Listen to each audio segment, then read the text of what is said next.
ಉಸಿರಾಡೋಕ್ಕಾಗಲ್ಲ, ಮನುಷ್ಯ ಸತ್ತು ಹೋಗ್ತಾನೆ. ಯಾತ್ರಿಂದ ಇವತ್ತು ಮನೆಯಲ್ಲಿ ನೋಡ್ರಿ, ನೀವು ಅಡುಗೆ ಮಾಡ್ತೀರಿ, ಅಡುಗೆ ಮನೆ ಸ್ವಚ್ಛ ಇರ್ತದೆ.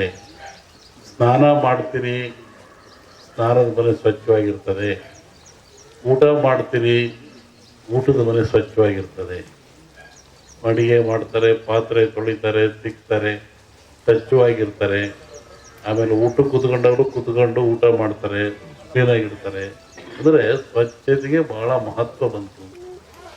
ಹೊರಗಿಂದ ಬಂದ್ರಿ, ಕೈ ಕಾಲು ತೊಳೆದೇ ಒಳಗೆ ಹೋಗಲ್ಲ, ಚಪ್ಪಲಿಯನ್ನು ಹೊರಗೆ ಬಿಟ್ರಿ, ಒಂದು ಕಾಫಿ ಕುಡಿದ್ರಿ, ನೀರು ಕುಡಿದ್ರಿ, ಕಪ್ಪಿಟ್ಟು ಕೈ ತಗೊಳ್ತಾ ಇದ್ರಿ. ಇದನ್ನು ಮಡಿವಂತಿಕೆ ಅಂತ ಕರೆದ್ರು. ಮಡಿವಂತಿಕೆ ಅನ್ನತಕ್ಕಂಥದ್ದು ಆರೋಗ್ಯದ ಒಂದು ಸಂಕೇತ. ಆಚಾರ ಅಂದ್ರೆ ಆರೋಗ್ಯ ಅಂತ. ಇವತ್ತೇನಾಗಿದೆ, ಅಡುಗೆ ಮನೆ ಒಳಗೆ ಚಪ್ಪಲಿ ಹಾಕ್ಕೊಂಡೆ ಅಡುಗೆ ಮಾಡ್ತಾರೆ. ನೀವು ಡೈನಿಂಗ್ ಹಾಲಿಗೆ ಚಪ್ಪಲಿ ಹಾಕ್ಕೊಂಡೆ ಹೋಗ್ತೀರಾ. ಊಟ ಮಾಡಬೇಕಾದ್ರೂ ಕೂತ್ಕೊಂಡೆ ಟೇಬಲ್ ಮ್ಯಾಗ ಊಟ ಮಾಡ್ತೀರಾ. ಸ್ನಾನಕ್ಕೂ ಅವ್ಯವಸ್ಥೆ ಆಗಿದೆ. ಹೀಗಾಗಿ ಮನುಷ್ಯ ಸ್ವಚ್ಛತೆಯನ್ನು ಕಳ್ಕೊಂಡ. ಎಲ್ಲ ಕಡೆ ಅವನು ಸ್ವಚ್ಛತೆಯನ್ನು ಕಳ್ಕೊಂಡಿದ್ದಾನೆ. ಊಟ ಮಾಡೋಕ್ಕೂ ಟೈಮ್ ಇಲ್ಲ, ಸ್ನಾನ ಮಾಡೋಕ್ಕೂ ಟೈಮ್ ಇಲ್ಲ, ಧ್ಯಾನ ಮಾಡೋಕ್ಕೂ ಟೈಮ್ ಇಲ್ಲ. ಹೀಗಾಗಿ ಇದ್ದಾಗ ವ್ಯಾಧಿಗಳು ಅವನಿಗೆ ಬೆನ್ನತ್ತಿದ್ವು. ಈ ಕೊರೋನಾದಿಂದ ಯಾರೂ ಸಾಯಲ್ಲ. ಕೊರೋನಾಕ್ಕೆ ಅದರ ಅವಶ್ಯಕತೆ ಇಲ್ಲ. ಕೊರೋನಾ ಗಾಳಿ ಮಾಧ್ಯಮವಾದರೂ ಕೊರೋನಾ ತೂಕವಾಗಿರುತ್ತೆ. ಇವರು 1 ಗ್ರಾಮ್ ಕೊರೋನಾ, ಇದ್ರ ತೂಕ 1 ಗ್ರಾಮು, ಅರ್ಧ ಗ್ರಾಮು. ಜಗತ್ತಿನ 800 ಕೋಟಿಯನ್ನು ಎದುರಿಸಿದ್ರು ನೋಡ್ರಿ. ಇದ್ರ ತೂಕ ಎಷ್ಟು? ಒಂದು ಅರ್ಧ ಗ್ರಾಮ್. ಡಾಕ್ಟ್ರ್ ಇಲ್ಲೇ ಕೂತಾರೆ, ಕೇಳಿ. ಅದು ಎಲ್ಲಿಂದ ಬರುತ್ತೆ? ಕೆಮ್ಮಿದರೆ, ಕೆಕ್ಕಿಸಿದರೆ, ಉಗಿದ್ರೆ ಅದು ಭೂಮಿಗೆ ಬೀಳ್ತದೆ. ಅದನ್ನು ಗಾಳಿಯ ಮುಖಾಂತರ ನಮಗೆ ಸೇರ್ತದೆ. ಅದಕ್ಕೇನಂದ್ರು, ಮಾಸ್ಕ್ ಹಾಕ್ಕೊಳ್ರಿ, ದೂರದಲ್ಲಿ ನಿಂತು ಮಾತಾಡ್ರಿ. ನೋಡ್ರಿ ಎಂಥ ಒಂದು ವ್ಯವಸ್ಥೆ ಬಂದಿದೆ.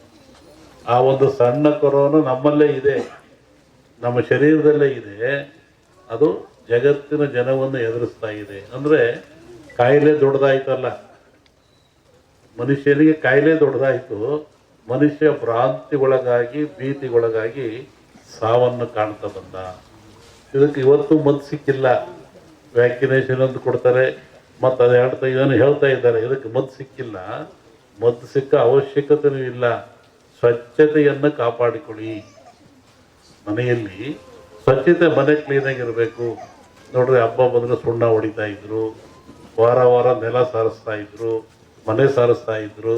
ಇವತ್ತೇನಿಲ್ಲ, ಹಂಗೆ ಕ್ಲೀನ್ ಮಾಡಿಬಿಡ್ತಾರೆ, ಫ್ಯಾನ್ ಹಾಕಿ ಗಾಳಿ ಊರಿಸಿಬಿಡ್ತಾರೆ. ಇಂಥ ಅವ್ಯವಸ್ಥೆ ಬಂದಿರೋದ್ರಿಂದ ಕ್ರಿಮಿಕೀಟಗಳು ಮನೆಯಲ್ಲಿ ಆವರಿಸಿದು, ಮನಸ್ಸಿನಲ್ಲಿ ಆವರಿಸಿದು, ಶರೀರದಲ್ಲಿ ಸೇರಿದು. ಇದಕ್ಕೆ ಬಹಳ ಚಿಂತನೆ ಮಾಡ್ಬೇಕು ಇವತ್ತೆಲ್ಲರೂ. ಇನ್ನೊಂದು ರೂಪ ತಗೊಳುತ್ತೆ, ಇದು ಗಾಳಿ ರೂಪಕ್ಕೆ ಬರುತ್ತೆ ಮುಂದೆ. ನಿನ್ನೆ ಹೇಳಿದ್ದೀನಿ ನಾನು, ಇದು ಗಾಳಿ ಮಾಧ್ಯಮವಾದರೂ ತೂಕವಾಗಿದೆ. ಮುಂದೆ ಬರುವಂಥದ್ದು ಗಾಳಿ ರೂಪವನ್ನು ತಗೊಳುತ್ತೆ. ಯಾಕೆ? ನನ್ನ ಹತ್ರ ಕೇಳಿದಲ್ಲ. ನಿನ್ನೆ ಒಂದು ಖಾಸಗಿ ಕಾರ್ಯಕ್ರಮ, ಸೂಳೆಯ ಮಗನುಟ್ಟಿ ಆಳುವನು ಮುನಿಪುರವ, ಯುದ್ಧವಿಲ್ಲದ ಆ ಚಿಂತನೆ ಮಾಡಬೇಕು.